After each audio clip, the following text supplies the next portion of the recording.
드디어 공식 석상의 모습을 드러냈다고 하면서 언론들이 난리가 났어요. 성렬이 오빠! 이랬는데 드러낸 행사장이 바로 우당 이회영 선생.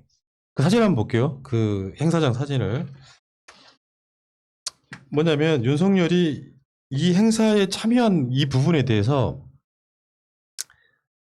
이거예요. 여기 자세히 보시면 많은 분들 마스크 쓰고 있어 보이죠? 저 끝에서 두 번째 맨 앞줄 윤석열이 있고요. 옆에 이종찬이라고 이분이 옛날에 국민의 정부 때 국정원장 하셨던 분이세요. 이분도 독립운동가 후손이시고, 그리고 여기 이종걸 의원이죠. 유해영 선생님의 네. 후손이시고, 그리고 옆에 박성준 의원도 보이네요. 그리고 옆에가 윤주경 의원이네. 여기죠. 윤봉길 의사 손녀인데 국민의 팀에서 열심히 활동하고 계시는 윤주경이고, 그 옆에 지금 오세훈 있고요. 송영길 대표 이렇게 있는데, 우당 유해영 선생의 그 기념관 개관식에 참 참 뭔가 기분이 좀 쎄한 게, 최근에 국민의 짐이 전당대회 비슷한 거 한 곳 중에 하나가 김구 백범 기념관이에요. 거기 나경원 연설에 난 그 막 모욕당한 느낌이 좀 들더라고. 네. 성렬이 네가 여기 왜 나타나니? 난 이게 되게 궁금하더라고. 그러니까 요즘 그 국민의힘에서조차 윤석열 이러다가 못 나오게 된다. 이런 식으로 간보는 거 옳지 않다. 정확하게 밝혀라. 아니 퇴직하고 나서 퇴직은 아니죠 지금. 지금은 신분은 검사 신분이니까. 그러니까 검찰총장에서 퇴임하고 나서 석 달이 지금 넘어가고 있는데 어떻게 한 번을 자기 목소리를 안 들려주냐. 이거는 국민에 대한 예의가 아니다. 이게 국민의힘 지지자들 사이에서 나오는 거거든요. 그러니까 그 분위기 보고 지금 눈치를 보는 거죠. 그래서 최소한 저 살아있습니다. 이 한마디 하려고 지금 이렇게 약간 이게 찌끄린 거예요. 진짜 이것도 비겁한 거죠. 아니, 그러니까, 나 생각해봐봐. 현직 뭐도 아닌데, 굳이 이런 석상에서 왜, 되게 궁금했던 것 중에 하나가 일반인이요. 그냥 일반인이 국립모지 참배하면 방송 쓰게 해줍니까? 그게 되게 궁금하더라고. 그러네. 아니, 예를 들면 민주당의 이낙연 대표가 간 거는 여당 대표고 국가 서열이 있는 자리이기 때문에 거기 공식적으로 참배를 하고 하는 거를 현충원 측에서 배려를 해줘요. 그런 행사가 있을 때. 윤석열이 일반인이잖아. 지금 징계 중인 검사야. 예. 그럼 가서 아무데나 이렇게 써도 되는 거예요? 지가 뭔데 거기에 끼는 건지 난. 그렇네요. 그치? 생각해보니까 열받네. 나도 쓸란다 그러면 다음에 가서. 이게 뭐야 이게.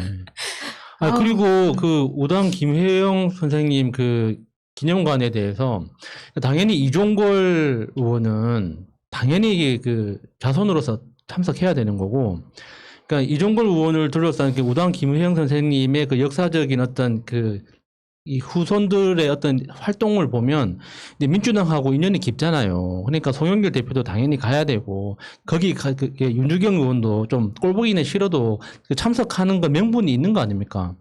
근데 윤석열이 무슨 명분으로 거기 갔는지 진짜 물어보고 싶은 거예요. 아니 그러면 평소에 이종걸 의원이랑 개인적인 친분이라도 있다면 그냥 그런가 보다 하겠는데, 지가 뭔데? 역사적으로 무슨 뭐 이름을 남긴 것도 아니고 자기 집안에 무슨 독립운동가가 있어가지고 그 우당 김혜영 선생님이랑 그 선친들이 무슨 인연이 있었던 것도 아니고 뭐 뜬금없이 뭐 파평윤 씨라고만 떠들고 다니다가 뜬금없이 왜 거기를 등장하냐고. 그러니까 본인이 공무원으로서 평소에 다른 해에도 작년에도 그런 행사에 참석을 했으면 모르는데 너무 뜬금없이 지금 나타난 거잖아요. 그것도 본인이 계산을 했을 거예요. 내가 오늘부터 시작해서 이런 공식적인 행사가 뭐가 있는지 그때 찾아보고 지금 가장 가까운 날에 있는 우당 유해영 선생의 이 기념식에 간 거 아닙니까? 그러니까 이게 이제 대통령 코스프레 같은 건데요. 우당 이회영 선생 며느리가요. 고종의 누님의 딸이에요. 그러니까 고종의 조카딸 정도로 완전 주류에 있던 사람이에요. 근데 이게 독립운동에다가 이제 이회영 선생네가 쏟아부은 돈이 요즘으로 따지면 거의 조 단위로 쏟아부은. 그러니까 이회영 선생은 그 독립운동의 그 맥락이나 흐름 중에 보면은요, 일본인들이 봤을 때는 김구 선생도 테러리스트로처럼 보일지 모르겠지만 가장 게을렀던 독립운동가 코스프레 하는 사람은 이승만이었고요. 그리고 그나마 좀 합리적으로 뭔가 투쟁을 했던 사람. 그러니까 그 3.1 운동 이후에 이렇게 만세만 불러서는 안 된다라고 생각해서 예. 무장을 주장하는 건데 이회영 쪽은 제가 봤을 때는 그 약산 김원봉 정도 되는 느낌인 게 뭐냐면은 약간 이제 경술국치 이후에는 이게 국가가 대체 왜 존재하는지에 대한 회의를 갖고 소위 말하면 아나키스트 예. 그 비슷한 정도로 했다 그러던데 이런 정도 독립운동한 사람들 무슨 기념관 같은데 이따위 것들이 가는 것 자체가 사실 윤주경은 가면 안 돼요. 윤봉길 의사가 대표적으로 김구 선생과 밀접한 연관을 갖고 있잖아요. 예. 예. 그러니까 윤봉길 의사가 그 폭탄 던지러 갈 때 그 시기를 바꾸는 일화가 있어요. 김구 선생하고. 예. 예. 더 비싼 거였어요. 윤봉길이. 그래가지고 김구 선생한테 이야기를 합니다. 난 어차피 죽을 사람이니까 시기를 바꿉시다.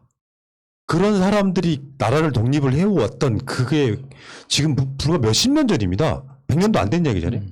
그러면 이런 상황에서 저 세력들이 지금 일본에 대해서는 한마디도 못하는 세력들이 특히 윤봉길 의사의 손녀는 지금 국민힘에 들어가 있고 예. 일본과 무역 전쟁하면 일본 편들은 그 세력들 안에 들어가 있으면서 이회영 선생 같은 기념관에 참석할 자격이 된다고 생각할까요? 진짜. 정말. 그러니까 열 받고 화가 나는 거죠. 그 이회영 선생님의 독립운동이 역사적으로 더 의미가 깊었던 건 그 당시만 해도 우리나라가 신분제 사회였잖아요. 계급 사회였고 그 신분을 초월했던 거거든요.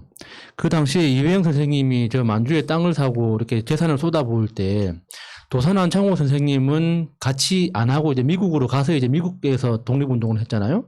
그게 도산한 창호 선생님의 한계였어요. 그러니까 신분을 초월하지 못했던 거죠. 자기 신분, 계급을 내려놓지 못하고 자기 어떤 그 선비들 중심으로 독립운동을 하기 위해서 미국으로 이제 건너갔던 거고, 이회영 선생님은 그 자기 신분까지 다 내려놓고, 그러니까 그 자기 집안에서 일을 하던 그 노비들까지 다 해방시켜줬잖아요. 그 만주로 가기 전에. 이제 그런 차원에서 보면 정말 선구자 중에서도 정말 그 뛰어난 사람이거든요. 근데 그런 역사적 이유를 가지고 있다는 걸 과연 윤석열이 알고 있을지 저는 그게 제일 궁금한 거예요. 그걸 알고 참석하는 건지. 그런 것 때문에 더 모욕적이라는 거예요. 이 사람이 예. 여기 가 있는 게. 뭔가 일본 순사 대표 같은 놈이 거기 가 있다는 게 뭔 줄 알고는 갔냐고. 그러니까 몰라. 내가 봤을 때 이회영하고 문 대통령이 가장 존경하는 그 석주 이상용 선생 이런 분들이 그런 레벨이거든요. 그러니까 거의 대통령급 레벨에 있었던 사람들이에요. 독립운동에 완전 코어 중에 코어였던 사람들. 이 역사도 모르는 게 이제 딱 그거 아니야. 타이밍을 본 거 아니야. 하도 자맹을 하고 전원을 하니까 여기다 숟가락 얹는 건 진짜 비열한 겁니다. 그렇지 않겠습니까? 예. 근데 오늘 종편의 뉴스 채널 같은 데서 보면은 이 행사 자체의 포커스를 윤석열한테 두더라고요. 그 사진을 행사 사진을 찍어도 맨 가운데 윤석열이 있어. 근데 너무 어처구니가 없더라니까요. 알아야 돼. 아니 이회영에 대해서는 전혀 사람들이 모르는데 윤석열만 알고 있는 이게 말이 되니 이 새끼들 민족문제연구소 우리 방송 좀 봐봐. 거기 보면 다 나와. 이회영, 석주 이상용 이런 분들 다 나온다고. 예. 아, 짜증나 죽겠네 진짜. 윤석열이 숟가락을 얹으니까 갑자기 오염된 느낌? 맞아요. 이 행사가 윤석열 묻어버렸어요. 윤석열이 뭔가 이 더러움을 약간 묻히고 지나간 느낌. 그러니까 문재인 대통령 일정마다 하루 앞서서 나와가지고 똥 싸고 지나가는 그 느낌하고 똑같은 거예요. 왜 나와가지고 그 쓸데없는 짓을 하냐고. 예. 자, 그 얘기는 여기까지 하겠습니다. 역사도 쥐뿔도 모르는 게, 씨.